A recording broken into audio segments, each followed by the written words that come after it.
بسم الله الرحمن الرحیم. جو استودنتس السلام علیکم. در ویدیو گذشته ما شما درباره ریلیشنشیپس یک موضوع را شروع کرده بودیم و بعد از او ریلیشنشیپ معرفی کردیم. گفتیم که ریلیشنشیپ یک لوجیکل کنکشن است between different entities. صحیح؟ و بعد از او موضوع خواندیم به نام degree of relationship. degree of relationship به این معنی که چند entities در یک ریلیشنشیپ participate کرده میتونه. درست است؟ خب امروز موضوع ما شما types of relationship است. صحیح که ما چند نوع relationships داریم در بین مختلف entities. چی نوع relationships وجود داره؟ این موضوع امروز ما شما است. صحیح؟ پیش از این که این موضوع را شروع کنیم types of relationship، این چیز باید ما براتون بگویم که این ریلیشنشیپس ما چرا میخوانیم. صحیح؟ قسمی که از تعریف شما میفهمین که این یک logical connection است between different entities. درست است؟ اینجا ما مثلا یک اگزامپل براتون میتیم که فواید ریلیشنشیپ چی است. اصلا ما شما در فایل پروسسینگ سیستم یک موضوع را خوانده بودیم به نام دیتا ریدندنسی. صحیح؟ و دیتا ریدندنسی را تعریف کرده بودیم که ای ریپیتیشن آف دیتا است. درست است؟ و باز گفتیم که دیتابیس اپروچ، دیتابیس منیجمنت سیستم اپروچ که است، از توسط ای اپروچ ما میتونیم که دیتا ریدندنسی را مینیمایز کنیم. صحیح؟ کم کنیم. و ای ریدندنسی که کم میشه ای از توسط ریلیشنشیپس میشه. صحیح؟ که در بین دیفرنت انتیتیز ما ریلیشنشیپس می داشته باشیم و بین کدام انتیتیز اصلا ریلیشنشیپ جور میشه. بین انتیتیز ریلیشنشیپ جور میشه که او لاجیکلی با یکی دیگه یعنی ارتباط داشته باشه. مثلا ما میگیم که student و کورس است. حالی اینجا در بین student و کورس یک رابطه وجود داره که student کورس میخوانه. صحیح؟ اینجا یک رابطه وجود داره. فور اگزامپل اگر این ریلیشنشیپس مثلا نباشه، ما در بین مختلف انتیتیز ریلیشنشیپ جور نکنیم، ما باز مجبور که چی کنیم که این رقم را جور کنیم که مثلا اینجا ما یک انتیتی داریم به نام student. یک انتیتی داریم. صحیح؟ this is an entity and its name is student, right? خب student entity است و این مختلف attributes داره. صحیح؟ attributes مثلا let's say name است. صحیح؟ for example address است.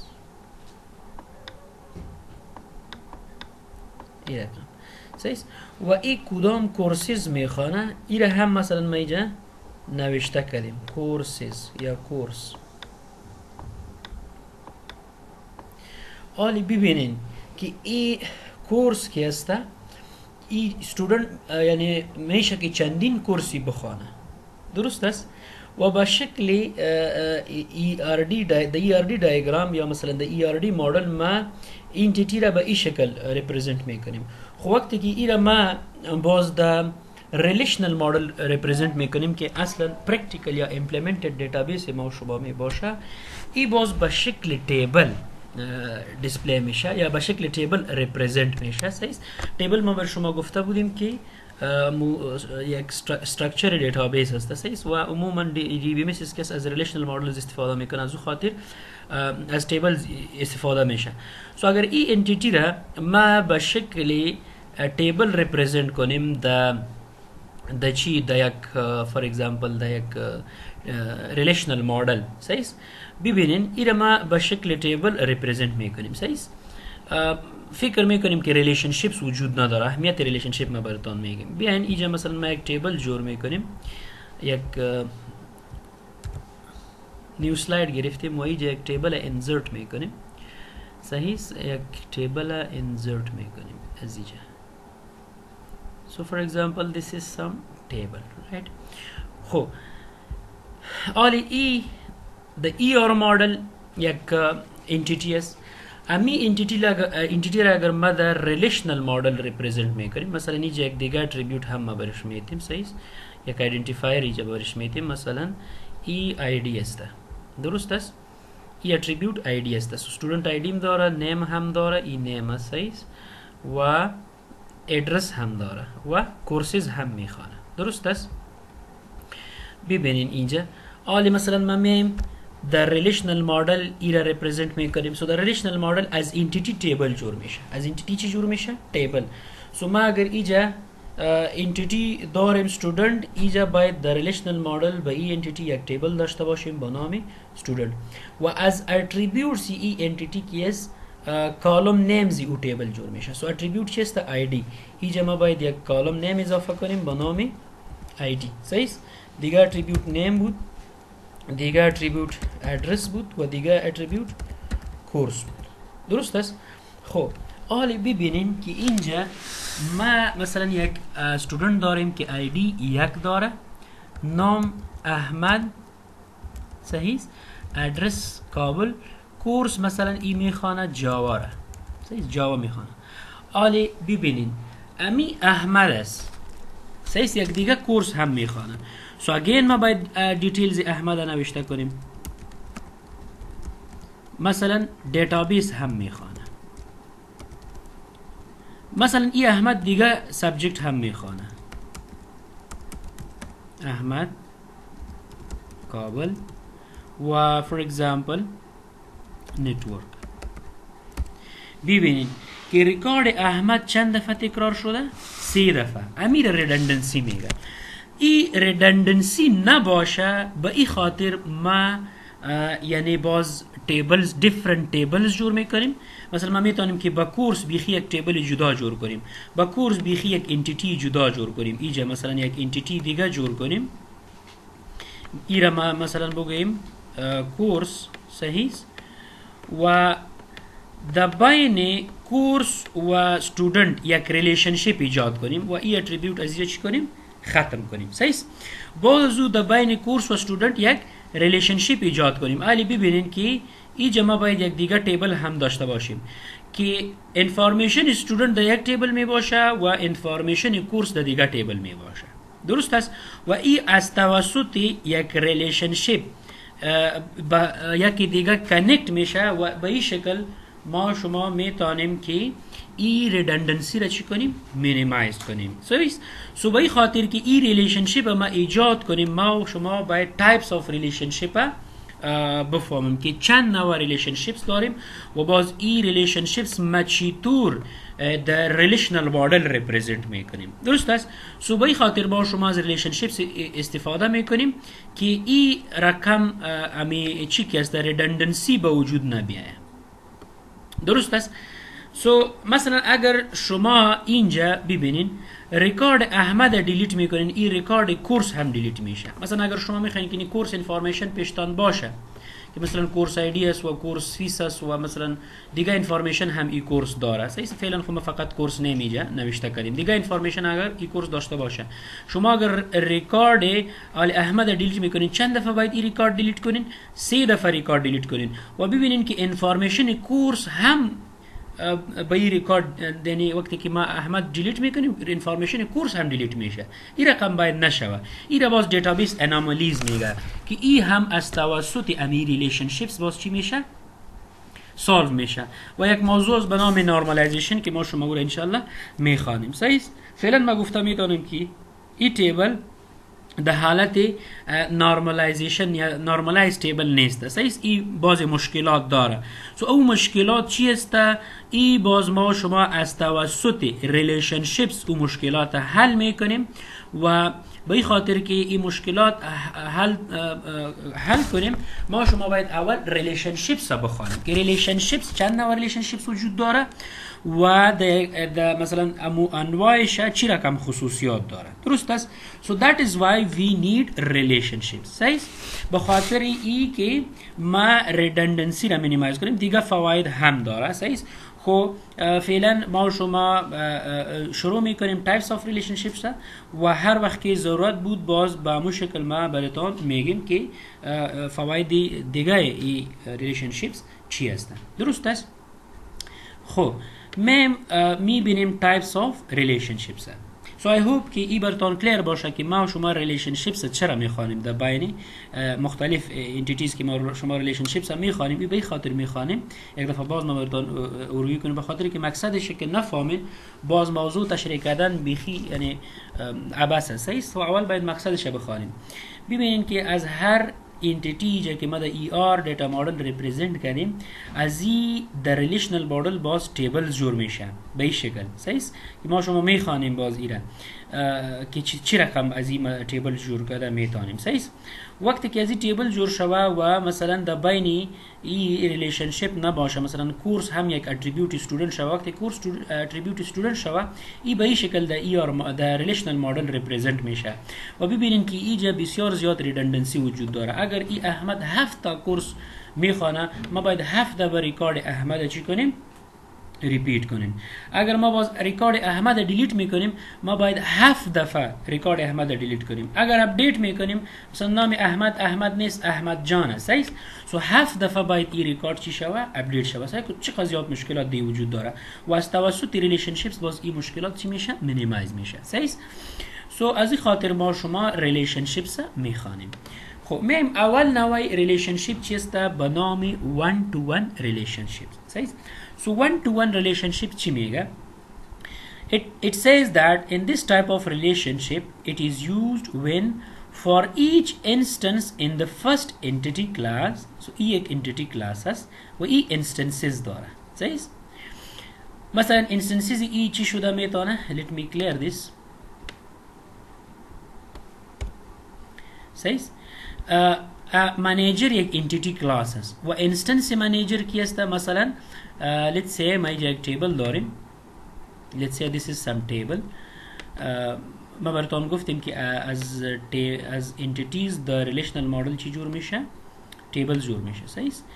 و ای for example بازی چیست؟ attributes هست. ID, name, address and for example phone. صحیح؟ خب now this is a manager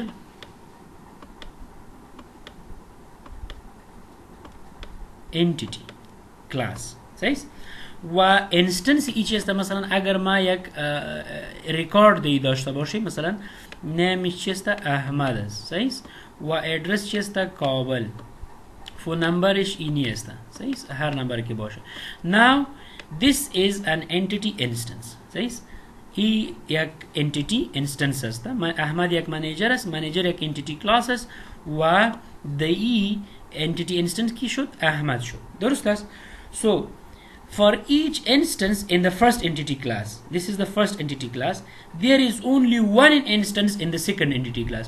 یعنی به هر instance first entity class the second entity class فقط یک instance وجود داشته باشه، این ما چی میگیم؟ one to one relationship. و ای از یک طرف باید شما نخوانین، از دیگر طرف هم باید بخوانین. صحیح؟ که and there is only one entity there is only one entity instance in the second entity class, and for each instance in the second entity class there is only one entity instance in the first entity class. یعنی با این entity class اینجا یک instance وجود داشته باشه و با این entity class با department the manager یک entity instance وجود داشته باشه. معنی از این چیست؟ که یعنی یک منیجر منیج میکنه یک دیپارتمنت، یعنی یک منیجر یک دیپارتمنت منیج کرده میتونه. صحیح؟ و از این طرف اگر میخوانیم یک دیپارتمنت منیج میشه از توسط یک منیجر. صحیح؟ مثلا اگر اینجا ما میگیم که احمد یک منیجر است، این کدوم دیپارتمنت منیج میکنه؟ سود اینجا در دیپارتمنت انتیتی با ای احمد فقط یک انستنس وجود داره، یعنی یک دیپارتمنت برش وجود داره. صحیح که ما میگیم که کامپیوتر ساینس و حالا اگر مثلا بگیم که دیپارتمنت کامپیوتر ساینس از توسط کی منیج میشه، سو اینجا باید فقط یک انستنس باشه. درست است؟ سو این رقم سیناریو اگر باشه که بخاطر یک انستنس یک انتیتی کلاس the second entity class باید یک instance باشه و با می ترتیب the second entity class به خاطر یک instance the first entity class باید یک instance باشه. این ما چی میگیم one to one relationship. صحیح؟ یا مثلا دیگه example ببینید. country has a president. every country has a president. و هر president که است میشه که مثلا در یک وقت president یک country باشه، یعنی یک country در یک وقت چندین president نداره. اگر ما میگیم که for example اشرف غنی is the president of country اینجا باز چی میایه؟ افغانستان. و اگر ما مثلا میگیم که افغانستان has president، سو اینجا باید یک instance باشه، دو instance شده نمیتونه. صحیح؟ به می ترتیب مثلا ما اگر بگیم که person has a passport، سو اینجا اگر ما میگیم که پاسپورت احمد، صحیح؟ تو اینجا باید چی باشه؟ یک instance باشه. با احمد چند instances باشه؟ یک instance باشه. و با می ترتیب مثلا اگر اینجا یک پاسپورت باشه، مثلا آیدی پاسپورت است 1 2 3 4 5، ما میگیم که این پاسپورت از کدام entity instance است، سو اینجا باید فقط یک entity instance به ما یعنی ارتباط بکنه با این instance. درست است؟ سو اینه چی میگه one to one relationship، که در یک entity است مثلا person، این در یک دیگه entity که پاسپورت است فقط یک instance داشته باشه، یعنی با یک instance ارتباط داشته باشه. درست است؟ let me explain it here. for example شما اینجا دارین person، صحیح؟ این یک entity است person. so this is an entity و اینجا یک entity دیگه است با نام پاسپورت.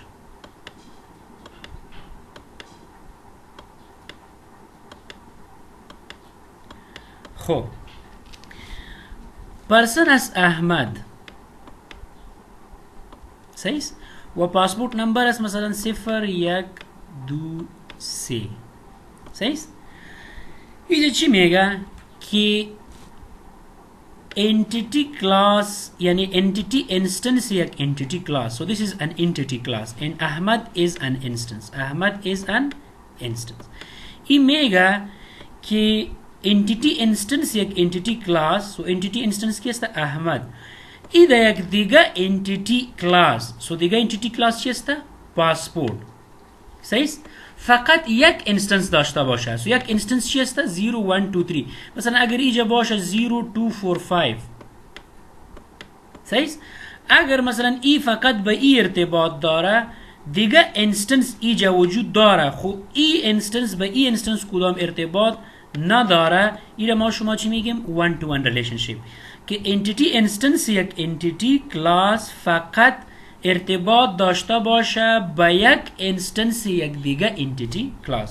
و به همین شکل از این طرف هم این چیز وجود داشته باشه که 0 1 2 3 پاسپورت نمبر فقط ارتباط داره با یک entity instance person which is احمد in this case. درست است؟ سو این رقم ریلیشنشیپ ما شما باز چی میگیم؟ one to one relationship. صحیح؟ و one to one relationship ما شما با این شکل ریپرزنت میکنیم. مثلا اگر این entities است، these are entities, this is entity A and this is entity B. صحیح؟ این با چی شکل ریپرزنت میشه؟ مثلا اینجا ریلیشنشیپ وجود داره، صحیح؟ diamond shape. سو ای با سینگل خط ای رقم با سینگل خط اگر شما در ای دیاگرام میبینین، سو با ای معنی است که در بین A و B one to one relationship وجود داره. صحیح؟ سو entity instance in A has one instance or is related to one instance in entity class B. با می ترتیب entity instance in B has one instance in entity class A. درست است؟ سو باز به این شکل شما ای را ریپرزنت میکنین. درست است؟ سو هر جایی که در یه دیاگرام شما ای رقم علامات میبینین، ای به این معنی است که در بین entities A و B one to one relationship وجود داره. درست است؟ So I hope که براتون کلیر باشه. باز اگر سوال داشتین please ask and I will explain it to you again. صحیح؟ حالا ما میبینیم یک نوع ریلیشنشیپ دیگه است به نام one to many relationship. So one to many relationship. One to many relationship mega कि for each instance in the first entity class there can be many instances in the second entity class, and for each instance in the second entity class there is only one entity instance in the first entity class. درست است؟ معنی ازی چی شد؟ ببینین ما اینجا تشریح میکنیم. For example ما شما دو entities داریم. ای پنسل یک کم دبل نمیشه، از اینجا میشه. خب مثلا ما اینجا یک entity داریم mother یک entity است. For example یک database است که شما دو درباره people information store میکنین و درباره mother و مثلا children mother information store میکنین. درست است؟ سو اینجا یک دیگه entity است با نام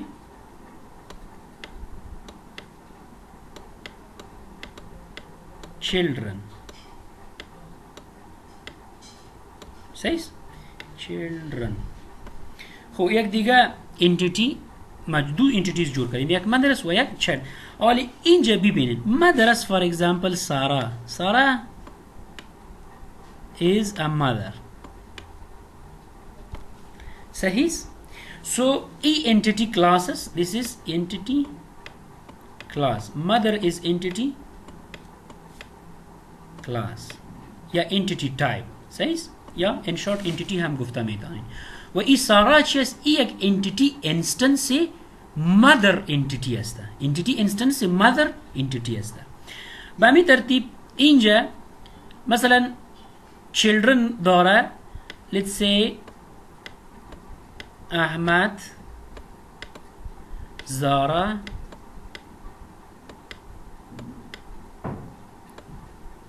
و for example سوریا. صحیح؟ so سوریا.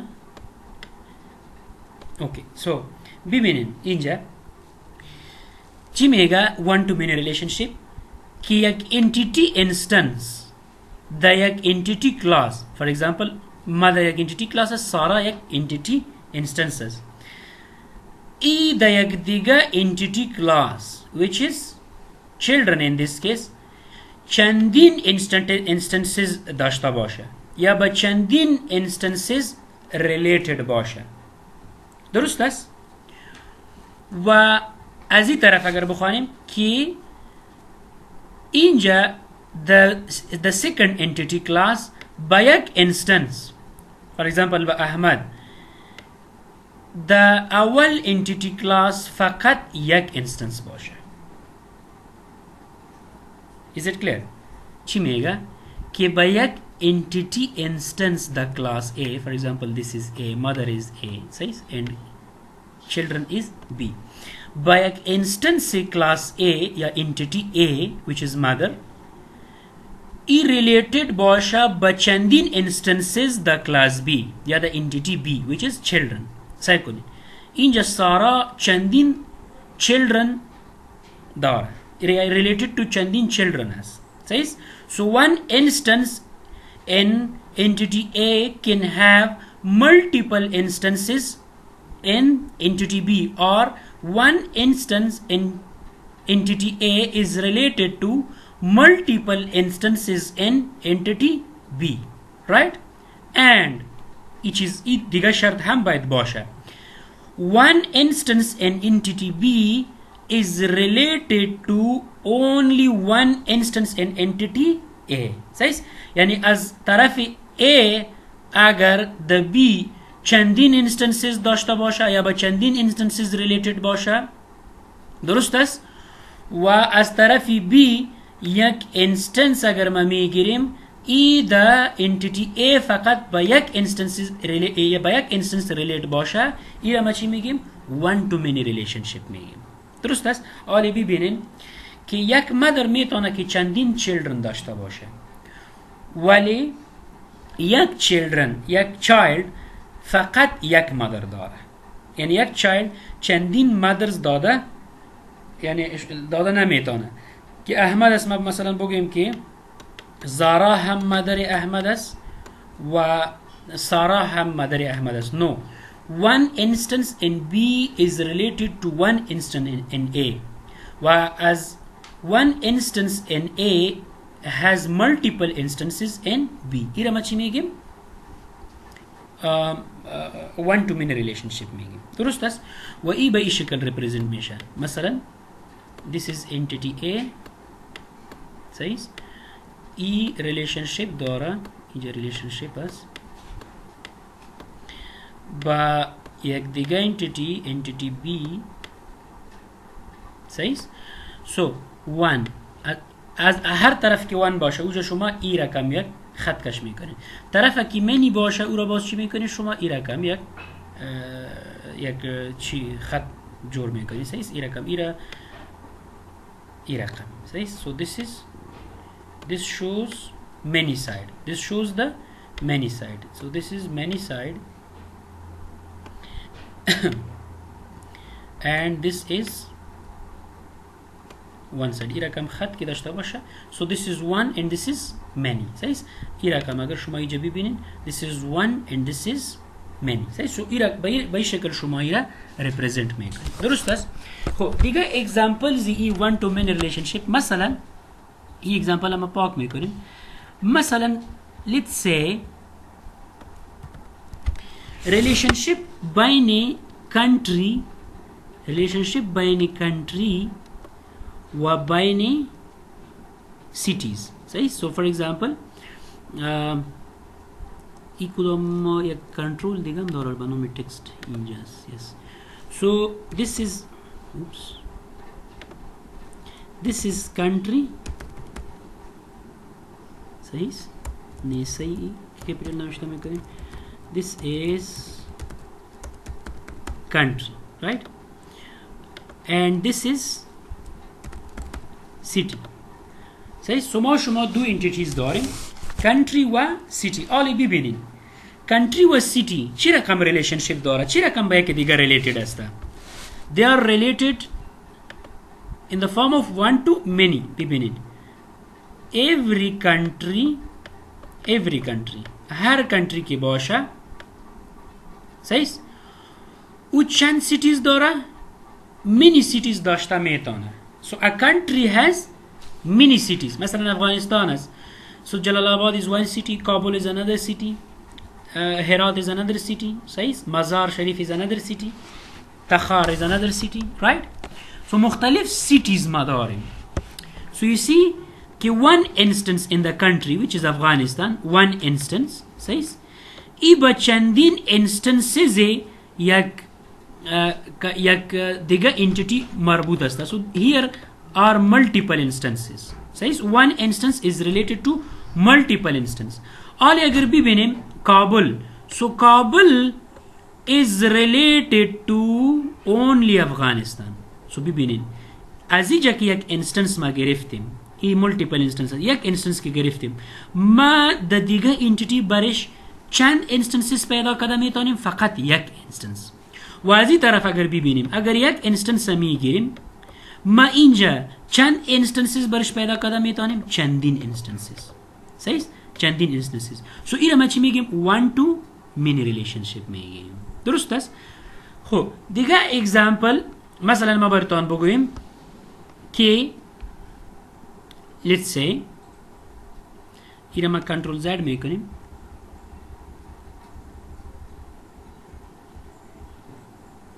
خب ببینین اینجا این تکس ما میگیریم پس این ایدیت میکنیم. ایدیت نمیشه تو خیر ایرم کنترل Z میکنیم تکسش هم پاک شوه سیره سلیکت میکنیم دیلیت میکنیم ایرم سلیکت میکنیم دیلیت میکنیم. صحیح؟ خب مثلا ما اینجا داریم امپلای آلی میبینیم یک دیگه اگزامپل. صحیح؟ امپلای و اینجا میبینیم مثلا یک دیگه چیست انتیتیز به نام پروژکت. صحیح؟ خب این ریلیشنشیپس هم ما پاک میکنیم. خب ببینیم بین امپلوی و پروژکت چی ریلیشنشیپ وجود داره. صحیح است؟ بین امپلوی و پروژکت ببینید یک امپلوی، یک اینستنس امپلوی، مثلا یک اینستنس امپلوی ما میگیریم، یک اینستنس امپلوی را گرفتیم. صحیح است؟ یک اینستنس از احمد، از زارا، از سارا، از هر کسی که است، یک اینستنس امپلوی است. ای در یک وقت در چند پروژکت کار کرده میتونه. ما میگیم که یک امپلوی فقط در یک پروژکت کار کرده میتونه. در چند پروژکت؟ در یک پروژکت. سو ببینین از اینجا ما یک اینستنس گرفتیم و ای در دیگه انتیتی چند اینستنسز داره؟ فقط یک اینستنس اینجا وجود داره. از این طرف اگر بخوانیم در یک پروژکت میتونه که چندین امپلویز باشه، چندین چندین اینستنسز وجود داره. اینجا چندین اینستنسز وجود داره. سو ببینین که اینجا کدام نوع ریلیشنشیپ وجود داره؟ one to many. آلی many ساید فرق میکنه. صحیح؟ ببینین اینجا many ساید چی است؟ امپلوی. امپلوی چی است؟ many ساید. و one ساید چی است؟ project is the one side. So ای به این معنی است که یک امپلوی فقط مربوط یک پروژکت میشه و در یک پروژکت میتونه که چندین امپلویز باشه.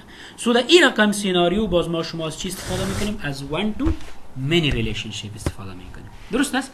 یعنی اگر اینجا چندین اینستنسز، یعنی اگر اینجا چندین اینستنسز امپلوی باشه، هر اینستنس ای امپلوی میتونه که به یک اینستنس پروژکت ریلیت باشه و یک اینستنس د پروژکت میتونه که به چندین اینستنسز امپلوی ریلیتد باشه، یا یک اینستنس پروژکت د امپلوی چندین اینستنسز داشته باشه.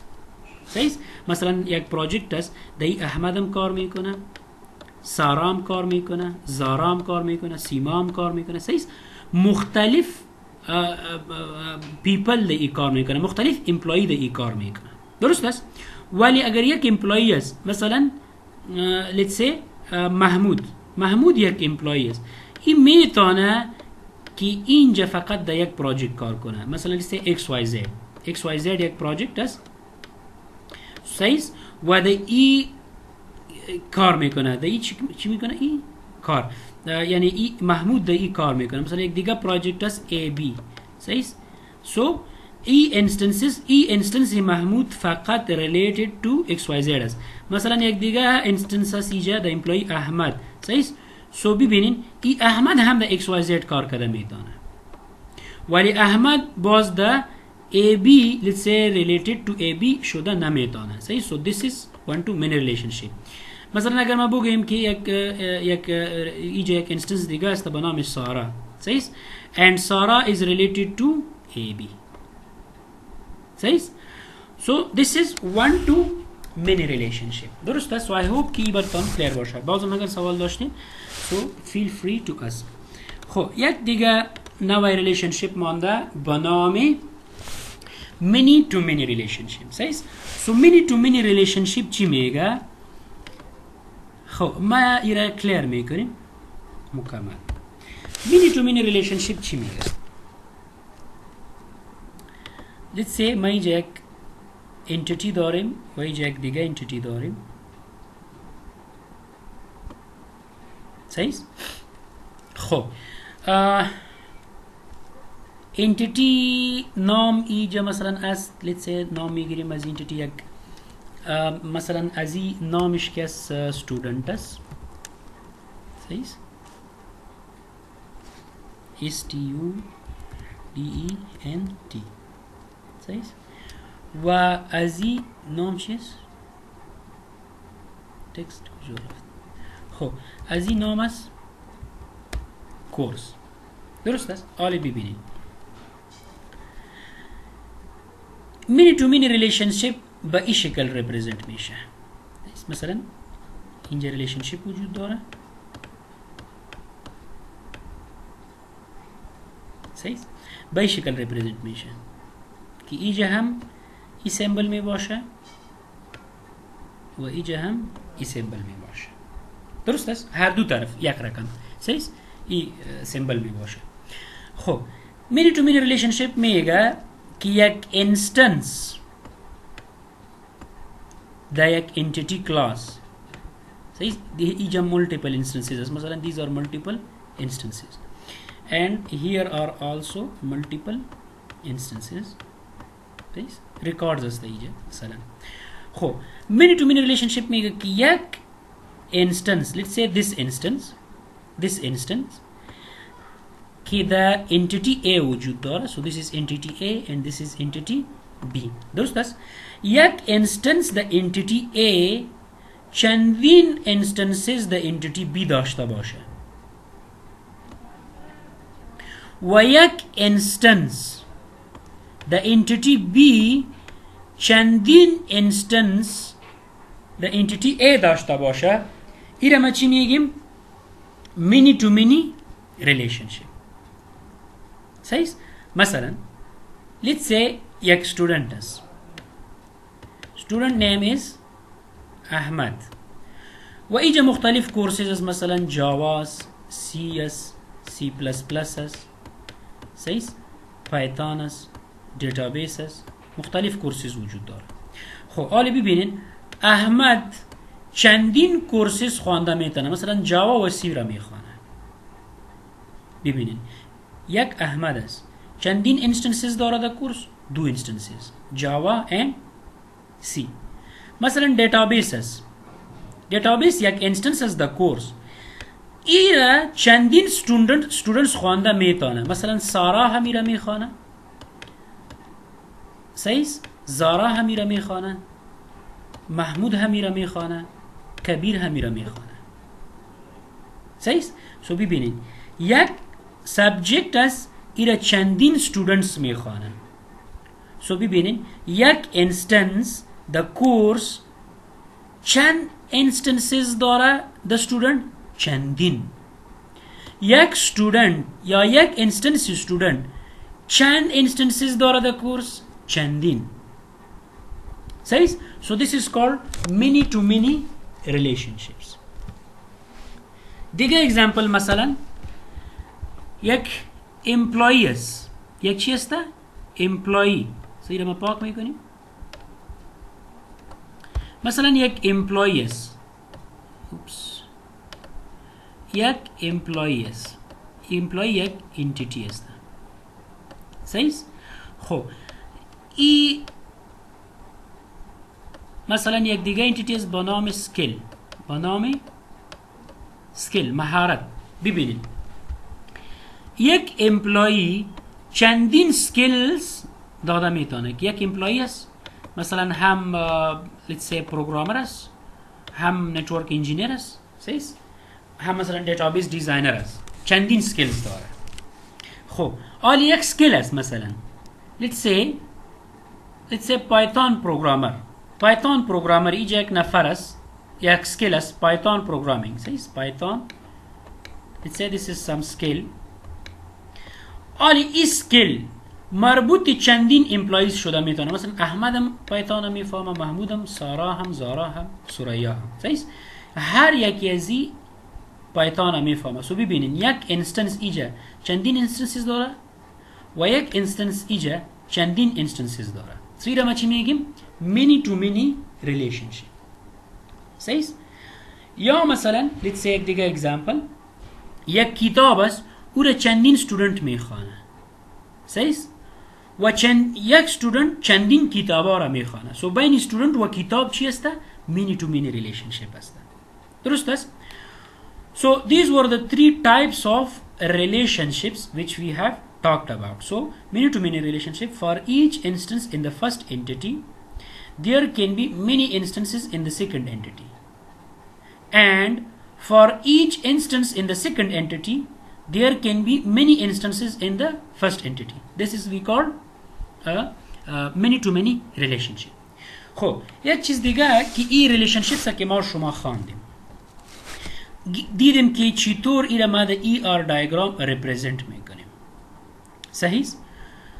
باز وقتی که ما شما در relational diagram یا سوری the relational data model ای را represent میکنیم.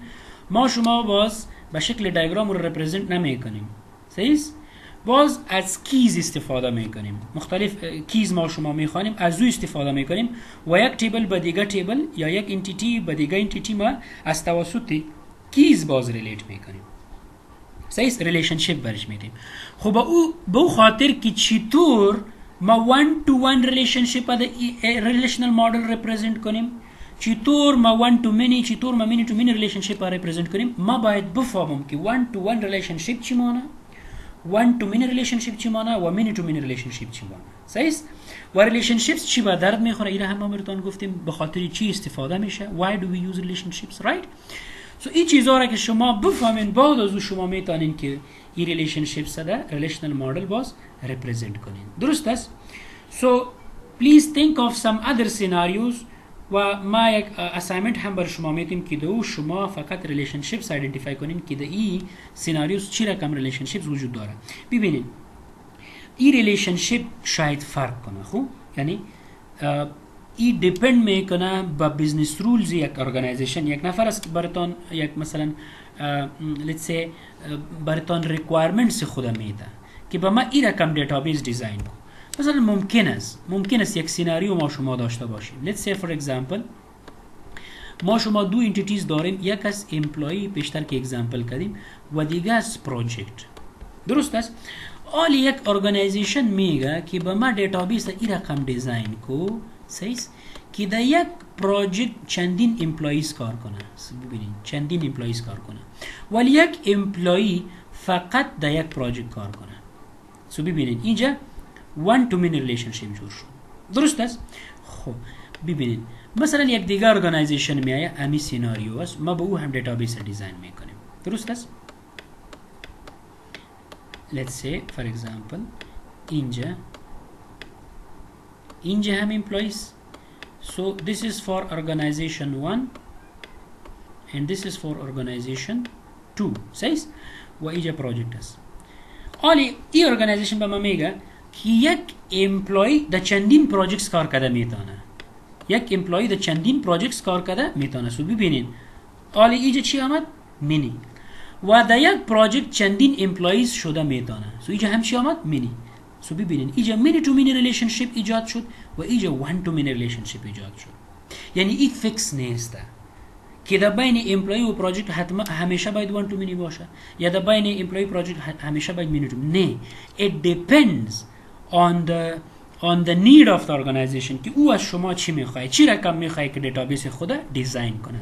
صحیح؟ سو وقتی که شما ریکوایرمنتس میگیرین به خاطر دیزاین کردن دیتابیس از یک کاستمر، از یک مشتری، شما برش میگین که شما چی رقم مثلا دیتابیس میخواین که دیزاین شود بین پروژکت و امپلوی، چی رقم یک رابطه وجود داره.